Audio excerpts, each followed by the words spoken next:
नहीं आया है वह आने ही न पावे, वह त्याज्य है। तो यह कैसे हो सकता है? अगर कुछ आप निरंतर अभ्यास करते रहेंगे तो आपके पास कोई रोग और दोष दोनों आना ही नहीं चाहेगा, और आ गया तो ठीक हो जाएगा। ये अब कुछ और बात करनी चाहिए। गुरु गोरक्षनाथ, इस शहर का नाम गोरखपुर क्यों पड़ा? गुरु गोरक्षनाथ के नाम से पड़ा। भगवान शिव सभी विद्याओं कलाओं के आदि गुरु भगवान शिव हैं। आयुर्वेदिक ये भी माहेश्वर सूत्रादि कहा गया है। तो भगवान शिव ने स्वयं कहा है महाकाल योग शास्त्र में, अहमो वास्मि गोरक्षो मद्रूपम तन निबोधत, योग मार्ग प्रचाराय मया रूपम विदम धृतम। यह समझो कि मैं ही वो गोरक्ष हूं, भगवान शिव ने कहा है, और योग मार्ग के प्रचार के लिए ही मैंने यह रूप धारण किया है। तो गुरु गोरक्षनाथ की तपस्थली के नाते इसका नाम गोरखपुर पड़ा। योग की साधना गोरखपुर में और हरिद्वार में जो लोग करते हैं उनको लाभ तत्काल मिलता है। हरिद्वार को कहा गया है अयोध्या। 15 दिन हमारी कक्षा में आइए, 15 दिन में लाभ मिले तो आगे करिए, नहीं तो आगे मत करिए। और ऐसे ही दूसरे लोगों को 100 घंटे का प्रशिक्षण देकर योग शिक्षक बनाना है। एक योग शिक्षक दूसरे योग शिक्षक को तैयार कर सकता है। तो योग शिक्षक बनाने के लिए लोगों को प्रेरित कीजिए कि आप पतंजलि से जुड़कर योग शिक्षक बनिए। दूसरे की सेवा कर पाएंगे, दूसरे की नहीं कर पाएंगे तो आप खुद जीवन में योग सीखकर ठीक रह पाएंगे। तो ये योग की कक्षा लगाना और नए योग शिक्षक बनाना, ये काम आपको करना है। और आप में से पतंजलि योग ग्राम में कौन कौन गए हैं? अद्भुत लाभ होते हैं ना, वहां पर ज्यादा जगह नहीं रहती है, तो इसलिए वेटिंग रहती है। मैं योग ग्राम का कोई प्रचार करने के लिए नहीं कह रहा हूं, लेकिन किसी को ऐसी बीमारी है जो ठीक नहीं हो रही, तो मिट्टी, हवा, पानी और खान पान से योग ग्राम में बीमारी को ठीक किया जाता है। उसका आस्था टीवी के ऊपर नंबर देखकर आप रजिस्ट्रेशन करवा सकते हैं। उसमें 1-2 महीने में नंबर आता है। लेकिन सबको अनिवार्य नहीं है कि वहां जाना। पहले योग की कक्षा में योग करना शुरू कर दें। दूसरा, योग ग्राम में जो बीमारियां दूर होती हैं, आप योग की कक्षा लगाइए, लोगों को जोड़िए। उस योग ग्राम में आप किसी को लाइफ मेंबर बनाते हैं, पैटर्न मेंबर, आशीर्वाद मिलता है। तो दानदाता सदस्य भी बनाइए, जिससे वो दान आपके जिले में ही योग के प्रचार प्रसार वंचित हो जाएंगे। तो दूसरे का परोपकार करना है, और परोपकार करने का सबसे सरल, सस्ता और आसान माध्यम है योग की सेवा करनी। योग की कक्षा में जब कोई आएगा तो उसकी बीमारी दूर होगी, और बीमारी दूर होने से जो सुख मिलता है वो सुख इस दुनिया का सबसे बड़ा सुख है। जब किसी की बीमारी ठीक होगी, बीमारी ठीक होने से जो उसको सुख मिलेगा, उससे जो वेव निकलेगी, कई गुना ज्यादा आपके जीवन में भी वो सुख लेकर आएगी। इसको आप आइंस्टीन के सिद्धांत से भी बड़ा सिद्धांत मान लीजिए। तो मैं आपको यही बताना चाहता हूं कि आपकी कक्षा लगे, बड़ी कक्षा लगे, और आप फोन करके बुलाएं। कोई व्यक्ति एक दिन नहीं आए तो उसके घर पहुंच जाएं, उसको जरूर बुलाएं, उसको सिखाएं। और आपके मोहल्ले में दरवाजा खटखटाकर ये पूछें कि आपके घर में कोई बीमार है क्या। यदि कोई भी बीमार है, और मायापुरी कहा जाता है, तो उसको हरिद्वार भी कहते हैं, हरिद्वार भी कहते हैं। हरिद्वार इसलिए कहते हैं कि वह वहीं से बद्रीनाथ के लिए रास्ता जाता है। बद्रीनाथ में भगवान विष्णु का मंदिर है, और वहीं से केदारनाथ के लिए जाता है। वहां भगवान शंकर की बहुत बड़ी प्राचीन साधना स्थली। और तो हरिद्वार तो गोरख और योग के लिए गोरखपुर और हरिद्वार 2 जगह बहुत उपयुक्त माना जाता था। अब तो सब जगह हो गया। तो समाज के लिए ये धड़कने ये श्वास हो मातृभूमि के लिए, ये धड़कने ये सांस हो ये मातृभूमि के लिए। गर्व से सभी कहे हम एक हैं, हम एक हैं। गर्व से सभी कहें हम एक हैं, हम एक हैं। जाति पंथ भिन्नता में स्नेह सूत्र एक है। जाति पंथ भिन्नता में से सूत्र एक है। सुर्ख रंग की छटा सप्त रंग है लिए। सुर्ख रंग की छटा सप्त रंग है लिए। ये धड़क एक साथ भरेंगे। ये धड़कने ये श्वास हो मातृभूमि के लिए। ये धड़कने ये श्वास है मातृभूमि के लिए। ये धड़कने ये श्वास हो मातृभूमि के लिए। ये धड़कने श्वास हो मातृभूमि के लिए। ये धड़कने ये श्वास है मातृभूमि के लिए। ये धड़कने ये श्वास है मातृभूमि के लिए। अपने हथेली को देख ले, लाल हो गया। ये हम सभी को इसी तरह से भारत माता का लाल बनना है। एक बार हुंकार भर दीजिए, भारत माता की जय।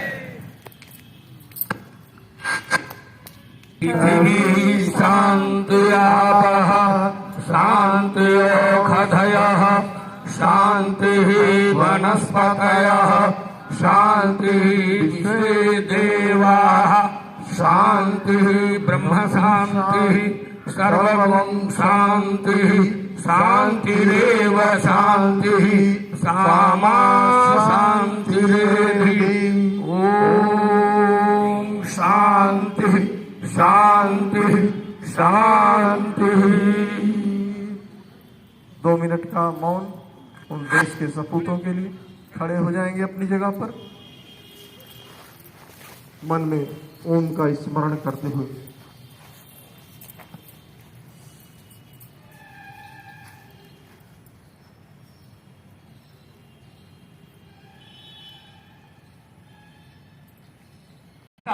घर के किसी आसपास के पार्क में बैठकर खुद योग करो और दूसरों को योग करवाओ। केवल ये भारत हम बनाना चाहते हैं, केवल यही उद्देश्य है।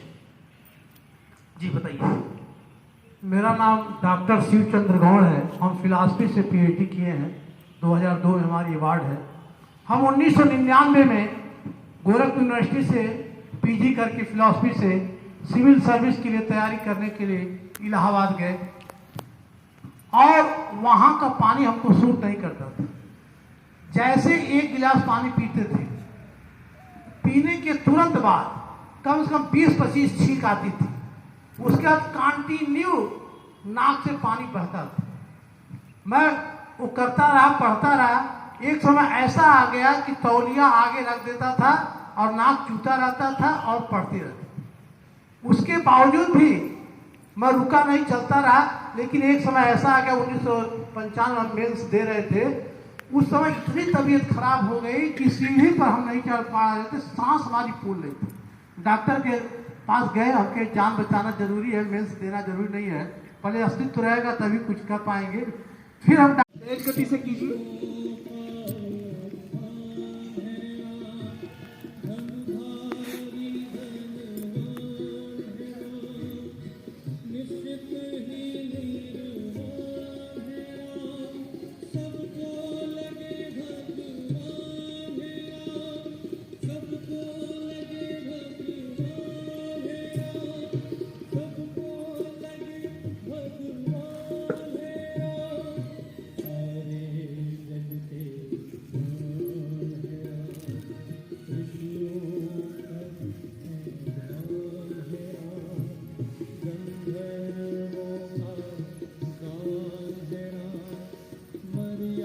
थक जाएं वो विश्राम कर सकते हैं।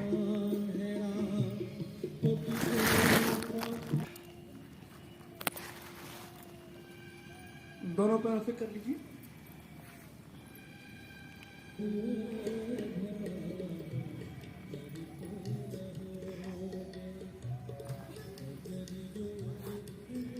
चलिए करवट लेते हुए सीधे लेट जाइए।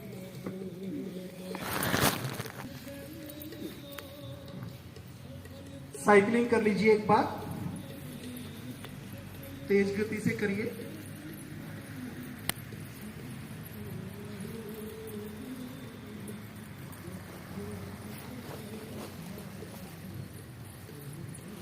चलिए थोड़ी देर विश्राम कर लीजिए। 2 मिनट का शवासन का अभ्यास करेंगे।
आगे के अभ्यास की ओर चलते हैं।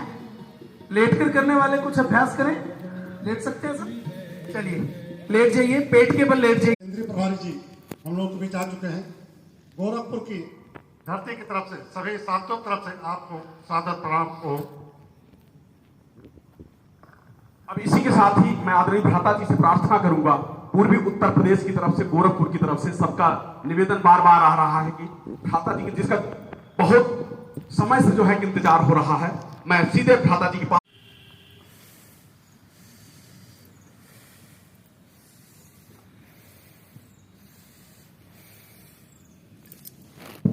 है और इस गोरखपुर को योग की धरती बनानी है कि विदेश से कोई व्यक्ति आए तो योग सीखने के लिए ऋषिकेश जाता है, विदेश से कोई व्यक्ति आए तो योग सीखने के लिए गोरखपुर में आए।